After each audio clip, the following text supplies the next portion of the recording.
आपने बड़ी बड़ी ग्लैमरस औरतों से पूछा कि आपकी फीस तो जो सामने आई है वो बहुत थोड़ी है, तो इतनी लग्जरी लाइफ जो है आप तो उनसे क्या ये पूछना नहीं चाहिए था?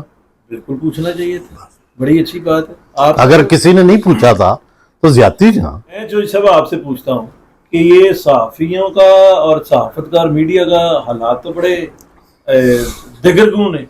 ਤੁਸੀਂ माशाल्लाह इन्नी लग्जरी लाइफ गुजार रहे हो, ਇਹਦੇ ਬਾਰੇ ਤੁਹਾਡਾ ਕੀ ਖਿਆਲ? ਸਾਨੂੰ ਵੀ नहीं साढ़े तो कुछ खुफिया तो अकाउंट नहीं ना कोई खुफिया एक्टिविटी है सानू तो दफ्तर तो तनख्वाह होंदी है ਉਹਦੇ ਨਾਲ ਸਾਰਾ ਲੰਮਾ ਚੌੜਾ ਟੈਕਸ ਕੱਟਿਆ ਜਾਂਦਾ। ਹਾਂ ਲੰਬਾ ਜਿਹੜਾ ਟੈਕਸ ਕੱਟਿਆ ਬਾਕੀ ਅਸੀਂ ਇਹ ਰਹਿ ਲੈਂਦੇ ਆ। ਹੁਣ 30 ਸਾਲ 40 ਸਾਲ ਹੋ ਗਏ ਨੇ ਮੈਨੂੰ। मैंने आज क्या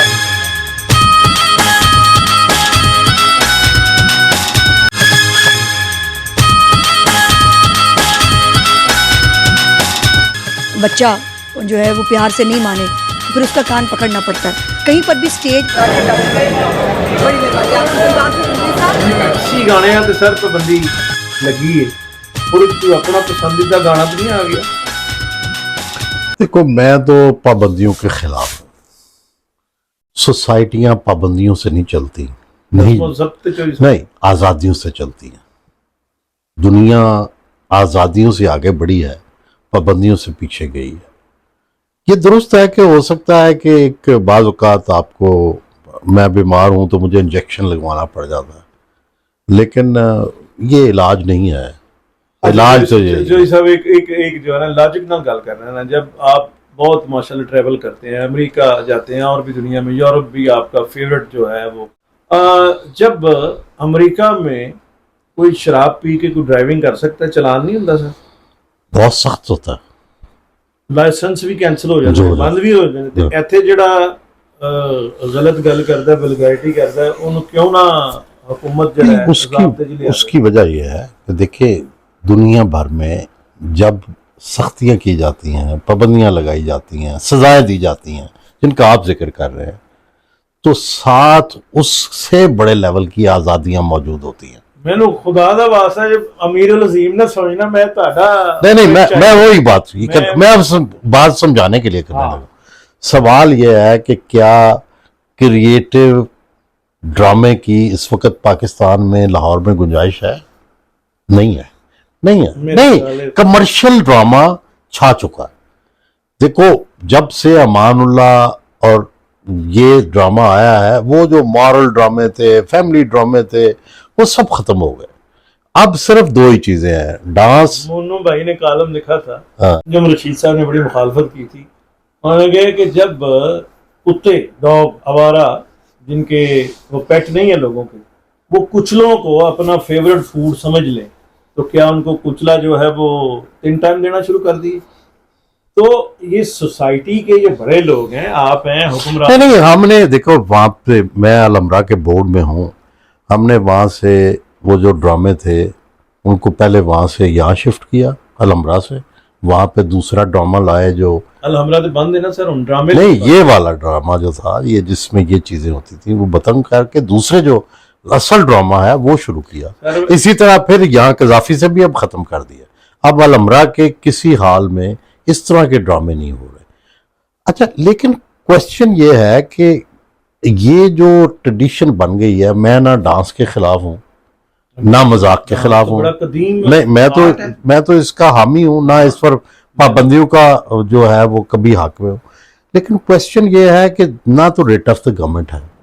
आप मुझे ये बताएं कि ये जितने भी जगह पे गए हैं, वहाँ क्या गवर्नमेंट के रिप्रेजेंटेटिव मौजूद थे या नहीं मौजूद थे? क्या वो मुसव्वदा, क्या वो आर्टिस्ट उनके साथ मिले हुए थे या नहीं? तो बात तो यह है कि ये चीज़ें इनको इंश्योर करें जी। मतलब वही जो बात है ना कि वहाँ डर है कि अगर मैंने शराब पी के ड्राइविंग की तो मैं पकड़ा जाऊंगा, इसलिए सारे लोग शराब पी के ड्राइविंग नहीं करते। अभी शराब पी के ड्राइविंग करने से वही इनसिक्योर होता है, वही मौत नहीं जाता है। तो इसी तरह हम भी अपने कवानीन जो बने हुए हैं, जो एक्सेप्टेबल है, जिनको उन आर्टिस्टों में माना हुआ है, तो उनका इम्प्लीमेंटेशन ज्यादा मुअस्सर करें। ये तो हमारी कमजोरी है ना, गवर्नमेंट की कमजोरी है। इसमें फर्ज करें एक बंदा जो है वो शराब पी के और अगर अमेरिका में ड्राइविंग कर रहा है तो उसका तो कसूर है। गवर्नमेंट भी कल को ब्लेम होगी कि आपके कानून नाफिज करने वाले अदारे किधर थे। तो ये सब देखे ना, आप अपना काम जिम्मेदारी से करते हैं। इत्थे जावेद लतीफ ते अयाज सादक कह रहे सन कि मियां नवाज शरीफ आ रहे हैं, तुसी लिख रहे सो कि नहीं आ रहे, तो नहीं सन आए।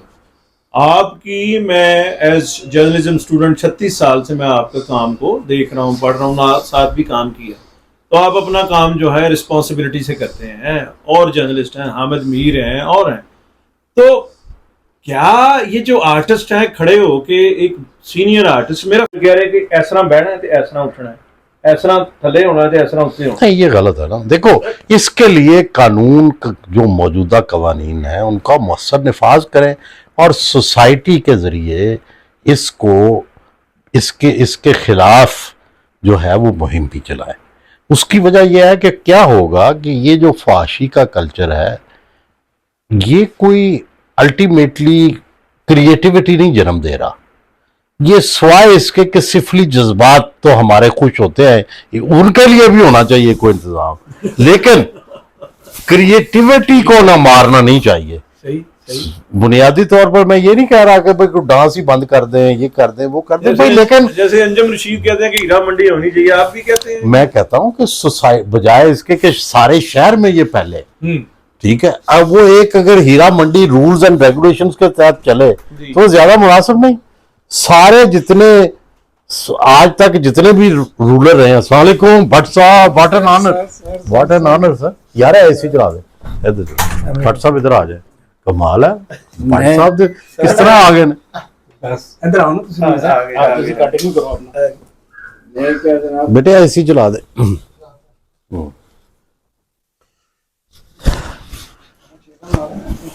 देखिए, गुजारिश ये है कि हीरा मंडी तो मेरा मोहम्मद तुगलक ने सबसे पहले, सुल्तान मोहम्मद तुगलक ने हिंदुस्तान में ये हीरा मंडी बनाई।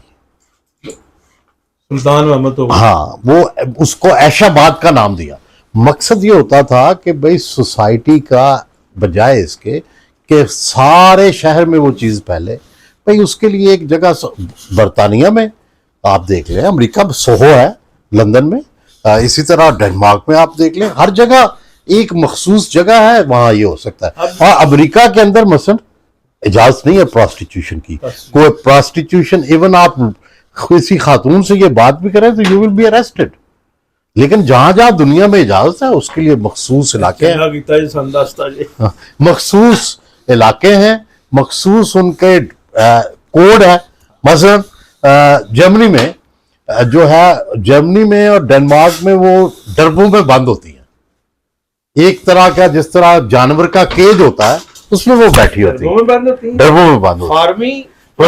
बस वहां पे उन्होंने उसका एक रूल बनाया हुआ है और उसको यूं समझिए कि लोगों के लिए जरा स्ट्रेंज बनाने के लिए उसकी आजादी को महदूद किया हुआ है। हमारे जो ब्रादर मुल्क है, अब उसमें एंटरटेनमेंट सिटी बन रहे हैं, शाहरुख जा रहे हैं, सलमान खान जा रहे हैं, तो वहां भी ये हिस्से एंटरटेनमेंट के नहीं, देखें, ये तो दब से इंसान बना है ना कभी जुआ बंद हुआ है, ना कभी प्रोस्टिट्यूशन बंद हुई है, ना कभी बुराइयां बंद हुई हैं, कम हो जाती हैं, बढ़ जाती हैं।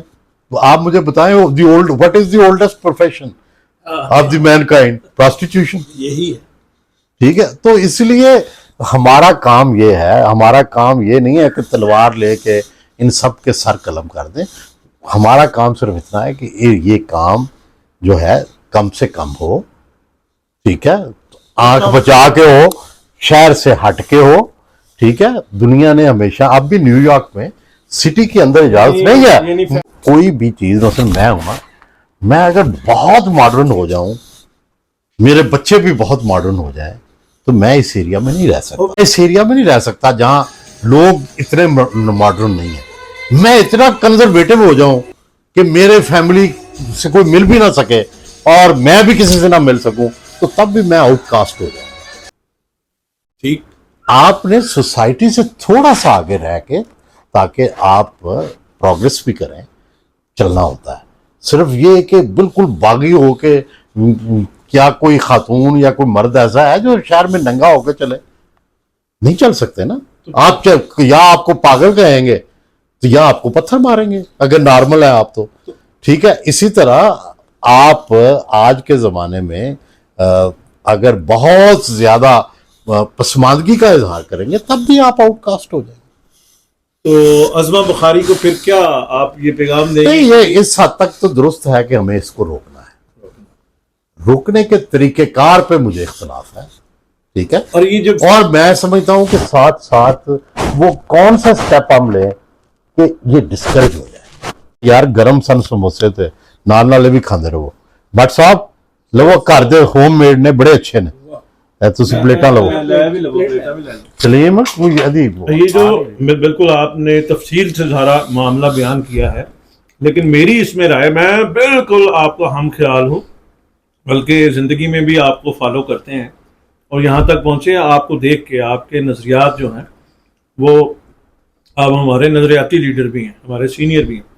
तो ये जो इसको जो शक्ल बन गई ना पंजाबी पॉर्न थिएटर, कि जो बोलने में भी और करने में भी हमारी यहाँ जो कॉमेडी की रवायत है बड़ी स्ट्रॉन्ग है। देखो मीर साहब, मैं फिर कहता हूँ, मैं पाबंदियों के उस वक्त तक खिलाफ हूँ जब तक के उसके बराबर आज़ादियाँ नहीं मिल जाती। देखें, अगर सिर्फ पाबंदियाँ इलाज होती तो दुनिया में आज तक सब कुछ ये रुक चुका होता। दुनिया में ये पैरेलल चलते हैं। आप उसको डिस्करेज करने और उसके बराबर अच्छी रवायत पैदा करने के लिए क्या इंसेंटिव दे रहे हैं? जब वो देंगे तो फिर आप इस पे क्रैकडाउन करें, जो मर्जी करें। चलो साल होया उन्होंने आया, केड़ा कोई बेचारे नहीं, मैं तो फर्स्ट ये जो है वजीर इत्तलात बहुत दिलचस्पी लेती हैं कल्चर में, जितने लोग हैं उसमें उनकी मदद करने में बहुत इंटरेस्ट ले रही हैं। एक टैरिफ वो डिस्कस हो रहे हैं, एक ट्रंप का टैरिफ डिस्कस, ये दोवें टैरिफ जिहड़े ने साडी आम ट्रंप जो है ना उसका इलाज तो खुद वहाँ के लोग ही कर लेंगे, हमें कोई वरी की जरूरत नहीं है। ठीक है, वो तो जो कुछ वो कर रहा है ये महज़ब दुनिया खुद ही कबूल नहीं करेगी, नंबर 1। बाकी रह गई साढ़े टैरिफ, देखो ये दुरुस्त है कि पहले से मईशत बेहतर हुई है, ऑर्गेनाइज हुई है, ये दुरुस्त है कि वो फीलिंग नहीं रही कि बस सब कुछ टूटने वाला है। लेकिन क्या इसके ज़रिए कोई सियासी इमरान खान को नुकसान पहुंचा है? नहीं पहुंचा। इन तमाम इक़दामात के बावजूद इमरान की मकबूलियत वहीं खड़ी है, स्ट्रीट पावर ज़ीरो हो गई है, वोट पावर उसी तरह खड़ी है। तो ये तो लोगों की जरूरत थी बिजली सस्ती होना, इमरान खान वाले नहीं जोड़ना। नहीं, लेकिन गवर्नमेंट सियासी जब इक़दामात करती है तो उसके सियासी असरात भी चाहती है ना। मेरा ख्याल है साहब किधरे ना किधरे असरात होंगे। अभी नहीं। अभी देखो जो दुनिया में इस वक्त जो हुकूमत को मसला है वो लेजिटिमेसी का है। लेजिटिमेसी जो होती है वो इतनी जल्दी रिजॉल्व नहीं होती। तो चौधरी साहब, ये जो हमारे यहाँ सियासी हरीफ हैं एक दूसरे नू यहूदो नसारा क्यों? गलत है, बिल्कुल गलत है। मेरी नज़र में मैं तो शुरू से काफर, गद्दार, साजिशी ये कहने के खिलाफ हूँ। ये सारे अवाम के नुमाइंदे हैं, कोई थोड़ा है कोई ज्यादा है, तो इनको बैठ के आपस में रिजॉल्व करना चाहिए। अगर साहब कहते थे कि मैं पेट से जर बाबा के पैसे, अगर देखो अगर सुलह हदैबिया हो सकती है मुशरिकीन के साथ, ठीक है, अगर फतह मक्का पे सब जो है वो माफ हो सकते हैं, अगर मिसाके मदीना हो सकता है जो यहूदियों के साथ था, तो फिर ये तो आपस में इनका तो रिलेशनशिप अभी तक वो नहीं है, रवैये वही है। तो गुजारिश ये है कि कम से कम थोड़ी अकल, देखो जो लीडरशिप होती है ना उसमें माकूलियत होनी चाहिए कि वो माकूल बात करें, ऐसी बात ना करें कि जो बिल्कुल दूसरे के सीने को जो है वो फाड़ दे। हमारे यहाँ ये हो रहा है कि भाई ना पीटीआई वाले अकल की बात कर रहे हैं ना हुकूमत वाले अकल की बात कर रहे हैं। भाई जो है पीटीआई वाले ये चाहते हैं कि नवाज शहबाज शरीफ अपनी हुकूमत छोड़ के उन्हें दे दें, वो कैसे दे दें? ठीक है, और नवाज शहबाज समझते हैं कि उनको असेंबली में जो है वो उस तरह एंटरटेन ही ना करें जिस तरह की होना चाहिए अपोजिशन को। ये दोनों रवैये गलत है। कि एजाज सैयद साहब ने कहा है कि हामिद मीर साहब पॉपुलर जर्नलिज्म करते हैं, सच नहीं बोलते। आपका क्या ख्याल है? आप तो उस्ताद भी हैं। नहीं, देखिए, मैं अपने दोस्तों के बारे में तबसरे नहीं करता, ना जिंदगी में आज तक किए हैं, ना आइंदा भी मेरा कोई इरादा है। मतलब दोस्त जो होते होता नहीं हैं हर- एक छोटे से फिक्रे से किसी को ना मैं डिमोलिश कर सकता हूँ, ना मैं किसी को बिल्ड कर सकता हूँ। ये दुरुस्त है, हामिद मीर ने 1000 गलतियां की होंगी, मगर वो जो 4 गोलियां उसको लग गई हैं ना, 6 सर 6 गोलियां, उससे वो सोने का बन गया है। अब वो उन गोलियों को संभाले ना संभाले, पाकिस्तान में एक ही जर्नलिस्ट जो है उसको गोलियां लगी हैं और वो सरवाइव किया है, उसका नाम हामिद मीर है। इस उसके रुतबे को तो कोई नहीं छीन सकता। बाकी उसको चाहिए कि मजीद गलतियां ना करे। प्रैक्टिकली देखें, आपने तो बात कर भी दी, और मीर साहब, हामिद मीर साहब से मैंने पूछा ये बात, उन्होंने कहा जी कि गोलियां, मुझे 6 गोलियां लगी हैं, कुछ 6 गोलियां खा के दिखा दे। हाँ, सही बात। तो बहुत अच्छी। मीर साहब बात हल्के कहते हैं कि आप पॉपुलर जर्नलिज्म करते हैं और सच नहीं बोलते थे, वो उन्होंने बारे की कहोगे? भाईजान वो जो कहते हैं उनको कहो कि 6 गोलियां खा के दिखाओ। हाँ 6 गोलियां जो है वो झूठ बोलने पे तो नहीं मारी जाती। मैं ज़्यादा बात नहीं करना चाहता। आप ये किताब ज़रूर पढ़ें, ये बहुत ज़बरदस्त किताब है। बहुत बहुत शुक्रिया। मैंने कहा कि हामिद मीर की वो गोलियां ही काफी हैं, बाकी सारी जिंदगी कुछ भी ना करे तो बस ठीक है। बेहतरीन। कोई जिंदगी में हर रोज तो बंदे ने तलवार नहीं खानी होती ना, जिंदगी में एक ही मौका होता है, जब वक्त आता है तो आप उस वक्त कैसे खड़े हुए, बस वही मैटर करता है। अच्छा जी सर, बाज़ का ना सोशल मीडिया ते चार्ट छप जाते ने और वो एक ग्राफ बना देते हैं लिफाफा सहाफी, उन्हां च कोई पता नहीं लगता ਜਿਹੜੇ ईमानदार सहाफी ने उन्हां ਦੀਆਂ ਵੀ ਤਸਵੀਰਾਂ ਹੁੰਦੀਆਂ ਨੇ, यानी वो चार्ट ਜਿਹੜੇ ने मिक्स भी हो जाते हैं, फ्रूट चार्ट बन जाते हैं। ते लिफाफा जब से ये सोशल मीडिया आ गया है ज़्यादा ਇਹਦੀ टर्मिनोलॉजी ਤੇ नाजी साहब ਨੂੰ, मरहूम नाजी साहब ਨੂੰ ਕਿਸੇ ਨੇ ਕਿਹਾ ਕਿ ਜੀ ਇਹ, ਬਲਕਿ ਮੈਂ ਖੁਦ ਪੁੱਛਿਆ ਸੀ, ਮੈਨੂੰ ਯਾਦ ਆ ਗਿਆ ਕਿ ਲਿਫਾਫਾ ਸ਼ੁਰੂ ਕਿਹਨੇ ਕੀਤਾ ਸੀ? ਫੀਲਡ ਮਾਰਸ਼ਲ ਅਯੂਬ ਖਾਨ, ਕਹਿੰਦੇ ਨੇ ਉਸ ਤੋਂ ਵੀ ਬਹੁਤ ਪਹਿਲਾਂ, लेकिन उन्होंने लिफाफा मोटा कर देता सी। तो आपकी भी रिसर्च यही कहती है? नहीं, देखो, गुजारिश ये है कि ये तो हमारे यहाँ तो अब कोई पहचान रही नहीं, ना कोई लफ्ज़ों की पहचान है, ना इंसानों की पहचान है, कि अब वो एक लिस्ट शाया हुई जिसमें हामिद मीर से लेके मैं मेरे फ़कीर तक, हसन नसार, कोई उसमें नजरियाती तफरीक भी नहीं थी, सियासी तफरीक भी नहीं थी, हर एक के बारे में लिख दिया कि मलिक रियाज ने इसको पैसे दिए। मकसद क्या था कि ओवरऑल टोटल मीडिया को डिस्क्रेडिट किया जाए। और हमारे यहाँ चूंकि नेगेटिविटी हमें बड़ी पसंद है, तो हम सब इस तरह की, यूनुस भट्ट साहब की कोई नेगेटिव बात आएगी तो मैं अप्रिशिएट करूंगा, मेरी आएगी तो ये एंजॉय करेंगे। तो कोई हमारा ये तो होता नहीं है कि ये देख लें कि यार हकीकत कितनी है, माकूलियत कितनी है। बिल्कुल गैर माकूल।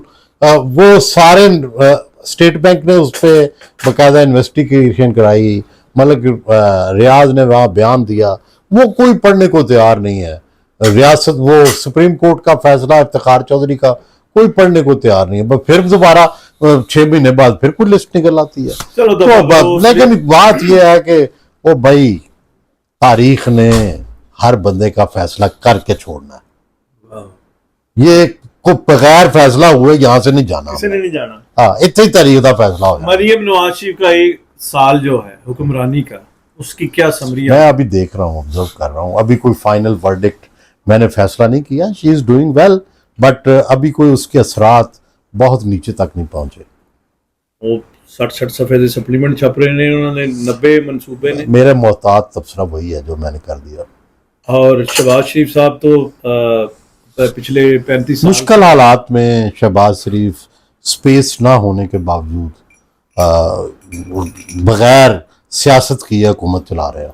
पाकिस्तानी पासपोर्ट की जो अहमियत और सादा लफ्जों में इज्जत है वो थल्लों 5वें नंबर पे आ गई, यानी बहुत नीचे। सर ये कोई नहीं मीर साहब, ये तो देखो मईशत की गेम है, इसका क्या तल्लक है? क्या पाकिस्तानी कोई क्रिमिनल है? क्या पाकिस्तानी कोई नारकोटिक डीलर है? ये तो मीशत की गेम है। दुनिया में जिसकी मीशत स्ट्रांग है वो मुल्क स्ट्रांग है। आपने पहले दिन से फैसला कर लिया असी मीशत नहीं स्ट्रांग करनी, असी ताकत स्ट्रांग करनी है, असी एटम बम बनाना है, असी इंडिया के मुकाबले जाना है, तो फिर खड़े रहो, फिर ਉਹਦੇ ਤੇ खड़े रहो, फिर ਇਹਦੇ ਚ बाकी चीज़ां जाणगियां। सब तो चीज़ां नहीं अचीव हो सकदियां। ਤੁਹਾਡਾ ਖਿਆਲ ਹੈ ਕਿ ਐਟਮ ਬੰਬ ਨਹੀਂ ਸੀ ਬਣਾਉਣਾ ਚਾਹੀਦਾ? मैं कह रहा ना ਜਦੋਂ ਇਹ फैसला कर लिया कौम ने कि बई असी एंटी इंडिया होना है, असी ਇਹਦੇ ਤੇ कोई ਕੰਪਰੋਮਾਈਜ਼ नहीं करना, ठीक है। ਤੁਸੀਂ 2 अफगान जंगां च लड़ साले आ 6 जंगां ਤੁਸੀਂ लड़ियां पिछले 70 साल।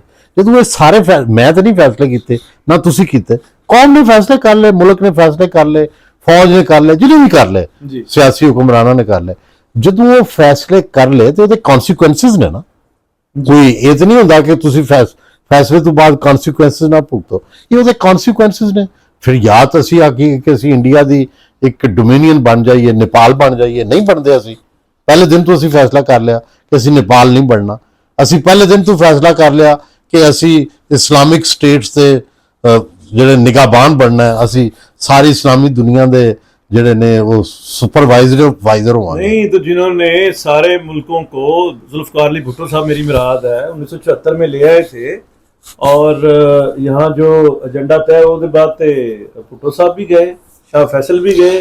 नहीं वो देखो ये सारा कुछ आपने मजमूई तौर पर, ये नहीं है कि आपको अगर कोई सजा मिल रही है या इनाम मिल रहा है तो बगैर सोचे समझे मिल रहा है।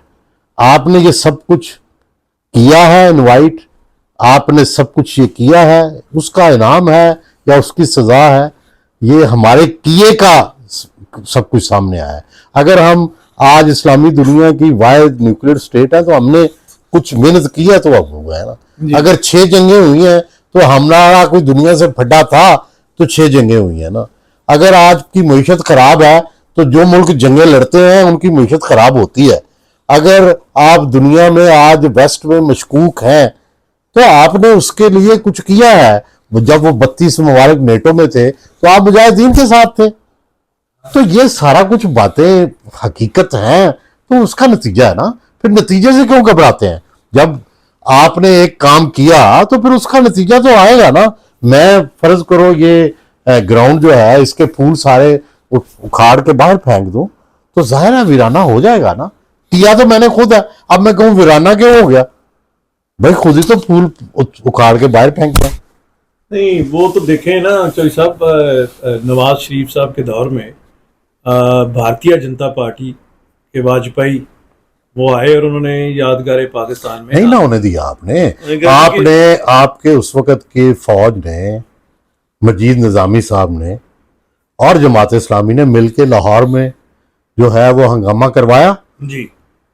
अब तो हर चीज सामने है कि मजीद निजामी साहब ने जमात इस्लामी वालों को क्या फोन किया और पीछे से जो मुक्तदर अदारे थे उन्होंने क्या करवाया। तो नहीं वो चाहते थे कि इंडिया से सुलह हो। मजीद निजामी साहब का एक छोटा सा लतीफा सुनने बड़ा आपको, वो एक जगह में बैठा हुआ था, मैंने नाम नहीं लेना, तो वहां लिखा हुआ था कि जी एटम बम ना इंडिया पे मारे, मुझे जो है वो मारे, मैं वो बर्बाद कर दूंगा। नहीं वो बड़ा मशहूर है। सरपंच से सुन लो। तो वो वहाँ एक अंकल थे, एक सिंगर के पॉलिटिकल के वो पॉलिटिक्स के वो थे, उस्ताद थे। उन्होंने कहा जी ये बिल्कुल नुकसान निजामी साहब कर सकते हैं, एटम बम का तो हमें खर्चा पा रहे हैं, उस तरह दे दो, उस तो ज्यादा नुकसान कर रहे हैं। तो ये भी अच्छा चौधरी साहब तुहाडे नाल सियासी गल्लां ते ज़ाहिर करनियां सन। ਹੁਣ ਤੁਹਾਡਾ ਜਿਹੜਾ ਨਾ ਪ੍ਰੋਗਰਾਮ ਤੁਹਾਡੇ ਦੋ ਨੇ, ਇੱਕ ਤੁਸੀਂ ਅਖਬਾਰ ਦੇ ਕੈਰੈਕਟਰ ਹੈਗੇ ਜੀ, ਕੈਰੈਕਟਰ ਠੀਕ ਹੈ ਤੇ ਕੈਰੈਕਟਰ ਪੋਜ਼ਿਟਿਵ ਲਫ਼ਜ਼ ਹੈ। ਨਹੀਂ ਅਸੀਂ ਇੰਜੋਏ ਕਰ ਰਹੇ ਹਾਂ ਭਾਵੇਂ ਜੋ ਵੀ ਉਹਦਾ ਮਤਲਬ ਹੈ। ਤੇ ਅੱਛਾ ਜਿਹੜਾ ਟੈਲੀਵਿਜ਼ਨ ਦਾ ਕੈਰੈਕਟਰ ਹੈ ਨਾ ਉਹਦੇ ਵਿੱਚ ਡਾਕਟਰ ਮੁਹੰਮਦ ਯੂਨਸ ਭੱਟ ਸਾਹਿਬ ਦਾ ਐਜ਼ ਮੀਡੀਆ ਮੈਨ ਮੇਰਾ ਉਹ ਜਦੋਂ ਪੋਰਸ਼ਨ ਮੈਂ ਕਰਾਂਗਾ ਉਹਦੇ ਵਿੱਚ ਮੈਂ ਜ਼ਿਕਰ ਕਰਾਂਗਾ ਕਿ ਇਹਨਾਂ ਦਾ ਰੋਲ ਹੈਗਾ। ਰੀਮਾ ਮੀਰਾ ਰੇਸ਼ਮ ਤੁਸੀਂ ਸਾਰੇ ਸ਼ੋਬਿਜ਼ ਦੇ ਹੁਣ ਤੇ ਸਰ ਬਾਰਡਰ ਪਾਰ नहीं दिल करता करीना कपूर दा दिल तो करता लेकिन डरदा है ना रियासतां तो सानू डर होंदा, इंडिया तो भी डर होंदा, पाकिस्तान तो भी डर होंदा क्योंकि रियासतां जिहड़ियां ने वो फर्द तो वड्डियां होंदियां ने और कोई भी फर्द दे उत्ते ਜੋ ਵੀ ਚਾਰਜ ਲਗਾਉਣਾ ਚਾਹਣ ਉਹਨੂੰ ਕੌਣ ਰੋਕ ਸਕਦਾ। ਅਸੀਂ ਇਸ ਤੋਂ ਉਹ ਆਪਣੀ ਇਸਤਤਾਤ ਤੋਂ ਜ਼ਿਆਦਾ ਪ੍ਰਵਾਜ਼ ਵੀ ਨਹੀਂ ਕਰਦੇ। नहीं वैसे देखो ना कि सोचने च ख्वाब देखने नहीं ख्वाब नहीं देख रहा। मैंने हुणे भी इनविटेशन आया है बॉम्बे तो, ठीक है, मैं वो सोच रहा कि मैं जावा ना जावा, वीज़ा लगवावा ना लगवावा, की ਉਹਦੀ ਕੰਪਲਿਕੇਸ਼ਨਸ ਹੋਣਗੀਆਂ, ਇੰਡੀਆ ਵਾਲੇ ਕੀ ਕਰਨਗੇ, ਪਾਕਿਸਤਾਨ ਵਾਲੇ। तो ये ਅਸੀਂ ਤੇ ਮਾਮੂਲੀ ਲੋਕ ਆ, ਅਸੀਂ ਤੇ ਵੇਖੋ ਨਾ ਆਮ ਬੰਦੇ ਆ, ਠੀਕ ਹੈ। ਮੈਨੂੰ ਇੱਥੇ ਬਾਹਰ ਖੜੇ ਹੋ ਕੇ ਇੱਕ ਬੰਦਾ ਸਪਾਈ ਪੁੱਛ ਲੇ ਜਾਂ ਦਿੱਲੀ 'ਚ ਫਿਰਦੇ ਆ ਮੈਨੂੰ ਉਹਨਾਂ ਦੀ ਏਜੰਸੀ ਪੁੱਛ ਲੇ ਤੇ ਮੈਂ ਕਿੱਥੇ ਜਾਵਾਂਗਾ। सर सिद्धू ने सिर्फ जफी पाई सी बाजवा साहब ਨਾਲ ਤੇ ਪ੍ਰੋਗਰਾਮ ਤੋਂ ਉਠਾਤਾ ਸੀ ਤੇ ਉਹ ਅਰਚਨਾ ਪੂਰਨ ਸਿੰਘ ਬੈਠੀ, ਤੁਹਾਡੇ ਕੋਲੋਂ ਵੀ ਸਿਰਫ ਪ੍ਰੋਗਰਾਮ ਹੀ ਜਾਣਾ ਹੈ ਇੱਕ ਦਿਨ ਸ਼ੋਅ ਕਰਨਾ। ਤੇ ਇਸ ਤੋਂ ਫਿਰ ਅਸੀਂ ਇੰਨੀ ਜ਼ਰੂਰਤ ਨਹੀਂ ਕਰਦੇ। नहीं वैसे सपोज अगर बड़ा मौका मिले तो बड़ा अच्छा। देखो ਅਸੀਂ ਮੇਰਾ ਤੇ ਜਿੰਨੀਆਂ हसीन औरतां ने सब दा करांगा। दीपिका पादुकोण जरूर, क्यों नहीं। दीपिका पादुकोण लोकेशन भी वही होगी, बेशरम रंग नहीं है तो नहीं, मतलब लोकेशन तो पूरी मर्जी होएगी, लेकिन अगर वो जाना चाहे स्विमिंग पूल से तो सानू कोई एतराज नहीं होगा। कईयां नाल गए आपने निर्मा का किया था? ये निर्मा से शुरू किया था, निर्मा का पहला प्रोग्राम था फिल्मी दुनिया से। तो ये आपका ख्याल था या निर्मा का ख्याल था? नहीं, ये शकील साहब का ख्याल था कि स्विमिंग पूल होना चाहिए। नहीं, कि फिल्मी सितारों के इंटरव्यू होना। अच्छा हाँ, शकील साहब का एक आइडिया जो सब हमने भी किया है, मैं चौधरी साहब और मोहसिन जाफर। अब मैंने शुरू में इनकार कर दिया। अच्छा, मैंने कहा जी ये मैं नहीं करूंगा, क्योंकि उस जमाने में हमारा ख्याल था कि भाई शोबिज वाले और होते हैं, हम और होते हैं। शकील साहब ने कहा फिर कि कोर एंकर रखिए जो शोबिज करे। उसके बाद मैं नहीं बोलिया। तो सर शकील साहब ने तो आइडिया दिया होगा ना, फिर इसको आपने बहुत अवामी किया है। नहीं, शकील साहब की देखो, उनकी वो दूर बैठे हैं, सुन भी नहीं रहे होंगे। बात यह है कि वो ये करते थे कि जब प्रोग्राम लगता था ना, पहले तो वो मुझे ब्रीफ देते थे कि ये पूछना चाहिए, फिर जब प्रोग्राम लगता था एन उसी टाइम उनका फोन आता था। ये 10-15 प्रोग्रामों में शुरू में उन्होंने क्या किया कि उनका फोन आता था तो वो साथ साथ प्रोग्राम देखते जाते थे। आप उस जमाने में 18 मिनट का प्रोग्राम होता था, साथ साथ प्रोग्राम देखते जाते, साथ साथ गलतियां बताते जाते कि जी ये यूं है, ये यूं है, ये आप सिर्फ शहर में रहे हैं, देहात में नहीं गए, ये देखें ये आपके कपड़े कैसे हैं, ये इसमें वट नजर आ रहे हैं, ये फलाना, एक एक चीज वो बताते थे। आप सारा सुन के उसको बेहतर करते थे? जी डेफिनेटली। नहीं, मैं मेरी तो ट्रेनिंग में, मतलब मेरी एडिटिंग में, मेरे कॉलम राइटिंग में उनका बड़ा रोल है। मुझे ये एक्सेस हासिल रही कई साल तक कि मैं उन्हें फ़ोन करता था, किसी का वो फ़ोन नहीं सुनते थे, मेरा फ़ोन सुनते थे। क्यों? क्योंकि एडिटिंग और कॉलम की पॉलिसी तय होनी होती थी, तो वो मुझे 10-15 मिनट। सब ये भी आज बताते हैं कि शुरू में बड़ा एक जो है ना वो नेगेटिव वो था कि जी ये क्या, और उस पे तो टेलीविजन पे तो ज़िया मोहिउद्दीन और तारक अजीज और यूं बेस और यूं लफ्ज, और मैं सीधा साधा बंदा था, वैसे ही आ गया।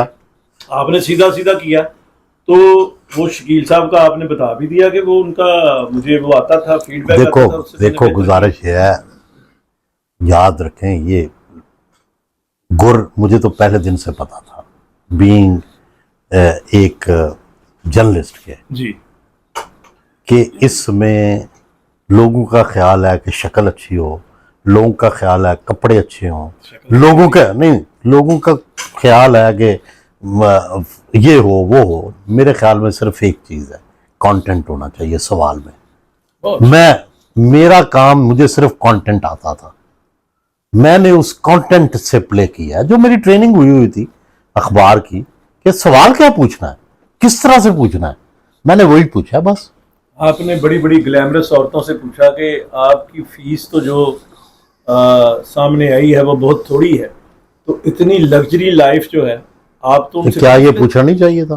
बिल्कुल पूछना चाहिए था, बड़ी अच्छी बात है। आप अगर किसी ने नहीं पूछा था तो ज्यादती थी ना। तो मैं जो सब आपसे पूछता हूँ कि ये सहाफ़ियों का और सहाफतकार मीडिया का हालात तो बड़े दिगरगून ने, ਤੁਸੀਂ माशाल्लाह इन्नी लग्जरी लाइफ गुजार रहे हो, ਇਹਦੇ ਬਾਰੇ ਤੁਹਾਡਾ ਕੀ ਖਿਆਲ? ਸਾਨੂੰ ਵੀ ਨਹੀਂ ਸਾਡੇ ਤੇ ਵੇਖੋ ਕਾਨੂੰਨੀ ਲੋਕ ਸਾਨੂੰ ਤਾਂ ਪਤਾ ਹੈ, ਲੋਕਾਂ ਨੂੰ ਦੱਸੋ। ਭਾਜੀ ਉਹ ਸਾਡੇ ਤੇ ਸਿੱਧਾ ਸਿੱਧਾ ਕੁਝ ਖੁਫੀਆ ਦੇ ਅਕਾਊਂਟ ਨਹੀਂ, ਨਾ ਕੋਈ ਖੁਫੀਆ ਐਕਟੀਵਿਟੀ ਹੈ। ਸਾਨੂੰ ਤਾਂ ਦਫ਼ਤਰ ਤੋਂ ਤਨਖਾਹ ਆਉਂਦੀ ਹੈ, ਉਹਦੇ ਨਾਲ ਸਾਰਾ ਕੁਝ। ਲੰਮਾ ਚੌੜਾ ਟੈਕਸ ਕੱਟਿਆ ਜਾਂਦਾ। ਹਾਂ ਲੰਬਾ ਜਿਹੜਾ ਟੈਕਸ ਕੱਟਿਆ ਜਾਂਦਾ, ਬਾਕੀ ਅਸੀਂ ਇਹ ਰਹਿ ਲੈਂਦੇ ਹਾਂ। ਹੁਣ पहली आपकी 30 साल 40 साल हो गए ने मैनू। मैंने आज की आपकी तनख्वाह नहीं पूछनी, पहली मुझे बताएं। पहली 1500, 1500 साल कौन फिर ये 1985 दिसंबर में मैंने ज्वाइन किया था, 1500 शुरू हुआ, 3 महीने 1500 मिला, दिसंबर दिसंबर 1985। 85 फिर 3 महीने बाद 3300 हो गई। उस जमाने में ग्रेड 3 की तनख्वाह 3300 होती थी रेगुलर, और उस वक्त लेक्चर की तनख्वाह 3100 थी। 25 ਤੇ 33 ਤੁਹਾਡੇ ਕੋਲ ਹੋ ਜਾਂਦੇ ਸਨ 200 ਵੱਧ ਸੀ। 600 नहीं फिर मैं लेक्चर शाह बाद में हो गया ना, फिर मैं 87 में लेक्चर भी हो गया, तो फिर वो 6000 ਤੇ 400 ਸੋਈ ਸਾਹਿਬ ਦਾ मैं सब तो अमीर होता था, मेरे को 2 तनख्वाह होंगी। गाड़ी भी थी आपके पास? गाड़ी पहले दिन से थी, मुझे वालिद साहब ने गाड़ी ले दी थी। ज़िया शाहिद साहब के साथ काम किया आपने? बहुत थोड़ा 85 में वो थे जंग में? नहीं थे, लेकिन मैंने उनके साथ डायरेक्ट काम नहीं किया। अच्छा, वो अब तो शुरू में मैगजीन में ही आए ना सर? नहीं, मैं न्यूज रूम में ही रहा, पहले न्यूज रूम फिर रिपोर्टिंग। ये जंग था, जंग तो नहीं था 85 में? नहीं था। मैं जंग के पहले न्यूज रूम में आया, फिर न्यूज से रिपोर्टिंग में गया, फिर रिपोर्टिंग से स्पेशल कॉरेस्पॉन्डेंट बना, स्पेशल कॉरेस्पॉन्डेंट से फिर एडिटर बना, फिर एडिटर पॉलिटिकल अफेयर्स बना, फिर अब मैं यहाँ का एडिटर हूँ जंग का। हाँ घर आए ने मेरे चचा खड़े ने, ठीक है जी। मेरे कजन की शादी सी ते सारे मेहमान ने, मैं भी उस शादी दी है, मेरी वाइफ, मैं, मेरा कजन, ਇਹ ਵੀ ਸਾਡੀ ਸ਼ਾਦੀ ਸਿਸਟਰ ਦੀ ਸ਼ਾਦੀ ਸੀ। ਇਹ ਈਦ ਦੀ ਤਸਵੀਰ ਹੈ ਸਾਰੀ ਫੈਮਿਲੀ ਦੀ, ਇਹ ਵੀ ਸਾਰੀ ਫੈਮਿਲੀ ਸਸੁਰਾਲੀ, ਮਨਸੂਰ ਕਾਦਰ ਸਾਹਿਬ ਵਗੈਰਾ ਉਹ ਖੜੇ ਨੇ, ਸਸੁਰਾਲੀ ਫੈਮਿਲੀ। ਇਹ ਬੇਟਾ ਤੇ ਮੈਂ ਤੇ ਵਾਈਫ, ਬਹੁਤ ਛੋਟਾ ਸੀ, ਠੀਕ ਹੈ।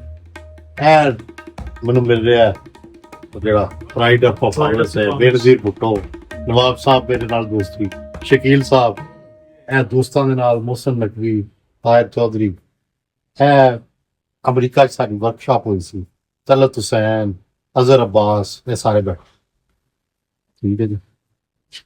ਉਹ ਫਵਾਦ ਦੇ ਨਾਲ ਅਸੀਂ ਉਮਰਾ ਕਰ ਰਹੇ ਹਾਂ, ਠੀਕ ਹੈ। ਉਹ ਫਰੰਟੀਅਰ ਪੋਸਟ ਦੀ ਤਸਵੀਰ ਹੈ।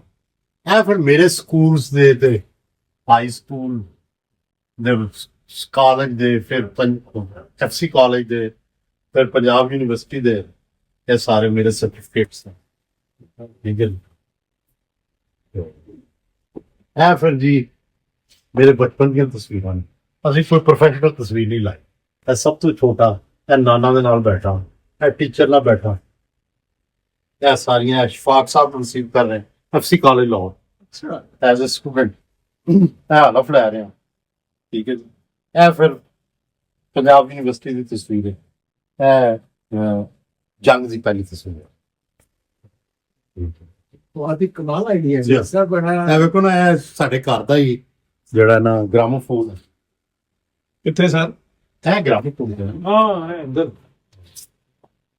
ਇਹ ਗ੍ਰਾਮੋਫੋਨ ਹੈ ਘਰ फैमिली आपका एक संभाल है। ਸਾਰੀ ये बढ़िया मैंने एज फैमिली के ਸਭ ਫੈਮਿਲੀ ਨੂੰ, ਸਭ ਇਹ ਡਰੈਸਿੰਗ ਟੇਬਲ ਵੀ ਵਾਲਦਾ अच्छा कमाल है।